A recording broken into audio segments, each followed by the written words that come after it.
अता साहब, आप खुद उस सारे प्रोसेस का हिस्सा थे जब पंजाब में ज़िमनी इलेक्शन हुए थे 20 सीटों पे, जब जी। पीटीआई के मुनहरिफ लोगों को टिकट्स दिए गए थे, तो बहुत सारी जगहों पे मुस्लिम लीग नून के लीडरों का ये ख्याल था कि उसके हार की वजह बुनियादी ये भी है कि वो मुस्लिम लीग नून के वोटर ने दूसरे लोगों को कबूल नहीं किया। तो अब उस वक्त ये फैसला किया गया था कि मुस्लिम लीग अपने लोगों को ही टिकट देगी। अब अगर पीटीआई, अब अगर इस्तेकाम पाकिस्तान पार्टी के साथ आपका इल्हाक होता है तो उन हलकों में कोई फर्क नहीं पड़ेगा? ये सीट टू सीट डिपेंड करता है। वो जो 5 बाई इलेक्शन हम जीते थे वहां पे लोगों ने कबूल किया, कई जगहों पे कबूल नहीं किया। तो ये जो मुनहरिफीन को शामिल करके टिकट देने का मामला है, ये हर सीट के अपने डायनामिक्स हैं, हर सीट का अपना एक हिकमत अमली होगी। और मैं ये समझता हूँ कि जमात इस पे खासी तवज्जो भी दे रही है, गौर भी कर रही है। तो सीट टू सीट देख के फैसला किया जाएगा, यानी एक यूनिफॉर्म पॉलिसी बनाना मुश्किल होगा। ये हर सीट की अपनी पॉलिसी। अच्छा, ये बताइए अताउल्लाह तारड़ साहब के ये बिलावल क्यों कह रहे हैं बार बार कि आप सिलेक्शन की तरफ क्यों जा रहे हैं, आप इलेक्ट होके आए मियाँ साहब, तो वो क्यों इल्ज़ाम लगा रहे हैं कि ये आप सिलेक्टेड, कोई आगे भी सिलेक्शन का मामला चल रहा है? देखिए, बिलावल साहब को नजर आ रहा है कि पंजाब की 141 एनए की सीटों में से उनके पास 12 पे सिर्फ उम्मीदवार हैं, और उनको ये नजर आ रहा है कि सिंध में भी उन्होंने लूज आउट किया है, केपीके में उनकी खास प्रेजेंस है नहीं, बलूचिस्तान के इलेक्टेबल पीएमएलएन की तरफ आ चुके हैं। तो बिलावल जरदारी साहब का जो एक नजरिया था कि शायद वो अगले वजीर आजम बनेंगे, वो तो पूरा होता नजर नहीं आता। तो अब उन्होंने टाइम से पहले ही धांधली का रोना शुरू कर दिया है, जो कि किसी भी सियासी जमात के लिए एक बहुत अजीब सी बात है, एक नेगेटिव कॉनोटेशन कैरी करती है कि आप टाइम से पहले ही धांधली का इल्जाम लगा दें तो आप इलेक्शन में कैसे उतरेंगे। तो बिलावल भुट्टो जरदारी नहीं, साहब लेकिन ये सिर्फ वो तो नहीं कह रहे, ये तो शाहिद खान अब्बासी भी कह रहे हैं कि ये तासुर जा रहा है, ये तो इंटरनेशनल मीडिया भी कह रहा है, ये तो यहाँ के भी बहुत सारे सहाफ़ी कह रहे हैं।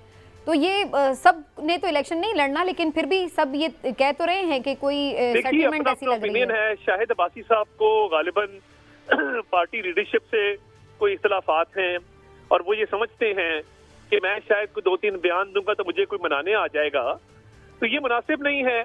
उनका वो बुग़्ज़ रखते हैं एक पार्टी के आइडियोलॉजी के साथ, तो वो तो ऑब्वियसली वो तो एंटी पीएमएलएन एक नैरेटिव लेके चल रहे हैं, उस पर हम तवज्जो ना देना चाहते हैं, ना उसका जवाब देना चाहते हैं। मगर अगर ये बात हो रही है तो इसकी कोई बुनियाद भी होनी चाहिए। देखिए, हमारे खिलाफ जो केसेस बने थे, और उसमें बात करना चाहता हूँ कि मियां नवाज शरीफ को हटाया गया था प्रोजेक्ट इमरान खान को लॉन्च करने के लिए, और जिस तरीके से हमारी जमात को कॉर्नर किया गया और जिस तरह के केसेस बनाए गए थे, पाकिस्तान की तारीख की वाहिद मिसाल है कि मियां नवाज शरीफ का नैब का ट्रायल रोजाना की बुनियादों पे हुआ। इमरान खान का एक केस नहीं है जो रोजाना की बुनियादों पर चल रहा हो। तो ये प्रोजेक्ट इमरान खान को लॉन्च करने के नतीजे में जो हमारा इन्होंने बेड़ा गर्क किया था, तो वो कभी तो ठीक होना था। और हमारे केसेस पिछले 5 साल से अदालतों के अंदर हैं। वो जो जुल्म, ज्यादती और सर, वो लॉन्चर कौन थे जिन्होंने ये प्रोजेक्ट लॉन्च किया? क्या उनका भी नाम लीजिए प्लीज। नहीं, उनका बिल्कुल नाम लेंगे जी। उस वक्त की जो थी वो बड़ी क्लियरली हमारे खिलाफ थी, और इमरान खान साहब के लाडले थे वो, और इमरान खान साहब उनको प्रमोट करते थे। तो हम तो बिल्कुल समझते हैं कि उस वक्त जो भी मुक्तदर लोग थे, ये सारा उन्होंने खेल खेला था। मिलना पुराने इत्तेहादी तो अब ये कह रहे हैं कि भाई ये तो सारा कुछ बाजवा साहब की गेम थी, उनके साथ मिल गए, वोट भी तो आप ही की एक्सटेंशन के लिए वोट भी दिया था। मगर बात ये है, और किसने कहा था कि मेरा मोहसिन है, वो इससे अच्छा आदमी दुनिया में कोई नहीं है जितनी मेरी मदद की है। देखिए, इमरान खान साहब की कई स्टेटमेंट्स हैं, हमेशा से उनका यही वतीरा रहा है कि मोहसिन कुछ आदमी है, और ये नहीं, उनके बयानात हैं। वैसे जब शहबाज शरीफ साहब भी प्राइम मिनिस्टर थे तो वो भी बाजवा साहब को डिफेंड भी करते थे और उनकी तारीफ भी करते थे। अगर आप वोट ऑफ नो कॉन्फिडेंस की बात करें तो ये आपको पता लगेगा कि इमरान खान साहब बजट पास करवाने के लिए भी फोन करवाते थे, वोट ऑफ कॉन्फिडेंस लेने के लिए भी फोन करवाते थे। जब इदारा न्यूट्रल हुआ तो इमरान खान साहब अपने ही मुंह के बल गिर पड़े।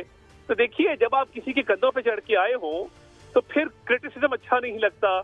और ये तमाम जो पॉलिसीज तब बनी थी इमरान खान को लॉन्च करने के लिए और हमें गिराने के लिए, उन्होंने कभी तो रिवर्स होना था। जुल्म हमेशा के लिए कायम नहीं रह सकता। ठीक। अताउल्लाह तारड़ साहब, आप क्या समझते हैं कि 2024 में ये जो फरवरी में इलेक्शन होने जा रहे हैं, उसके बाद इतनी स्टेबल हुकूमत बनेगी जो 5 साल पूरे करे और एक तरफ मुल्क को मुआशी मुश्किल से निकाले और दूसरा जमहूरियत भी उस दौर में पनप पाएगी? देखिए, बात यह है कि 4 साल में जो इस मुल्क का कबाड़ा किया गया, हम तो 2013 से जब हम आए, हमने लोड शेडिंग का भी खात्मा किया, 12 मोटरवेज भी बनाए, स्कूल, कॉलेज, अस्पताल, यूनिवर्सिटियां बन रही थी, आपकी जीडीपी ग्रोथ इंक्रीज कर रही थी। फिर एक जमात आती है जो दोपहर 2 बजे उठती थी और शाम 6 बजे जो है वो छुट्टी कर जाते थे, काली एनके पहन के, ट्रैक पैंट्स पहन के। वहां पे तोशाखाना के तहफ़ डिस्कस होते थे। फरा गोगी राज करती थी। उस्मान बुज़दार को, क्योंकि उन्होंने पीएचडी की हुई थी हार्वर्ड से, उनको वज़ीर आला पंजाब लगा दिया गया, क्योंकि उससे ज्यादा आला तालीम याफ्ता और हुनरमंद और काबिल और लायक व फायक आदमी था ही नहीं पंजाब असेंबली के अंदर। तो ये बुशरा बीबी, फरा गोगी और उस्मान बुज़दार ने जो पंजाब के साथ खिलवाड़ किया है, जो अरबों रुपए लूट के खा गए हैं, कि यानी कोई छोटे से छोटा तोहफा भी नहीं छोड़ा जिसको ब्लैक मार्केट में ना बेचा हो। सर, वैसे इसमें आपकी पार्टी ज्यादा आगे चली जाएगी। इस तोशाखाना को छोड़ दें। जो सवाल था कि 2024 के बाद कैसी आएगी, बात करना चाहता हूँ ना, कैसी आएगी गवर्नमेंट, उस पे कर लें। देखिए, तोशाखाना का तोहफा अगर मैं घर लेके जाऊं और मैं 50 ले जाऊं, 100 ले जाऊं, 200 ले जाऊं, मैं इसलिए लेके जाऊंगा कि इमरान याकूब साहब जब मेरे घर आए तो मैं इनको दिखा सकूं कि ये मुझे सऊदी वली अहद ने दिया, ये मुझे यूएई के बादशाह ने दिया, ये मुझे अमेरिका के सदर ने दिया, ये मुझे चीन के सदर ने दिया। इसको कारोबार बनाना, ब्लैक मार्केट में बेचना, उससे उसको अंडर डिक्लेयर करके उसकी कीमत कम लगवा के ब्लैक मार्केट में ऊंची कीमत पे बेच के उसके पैसे खा जाना।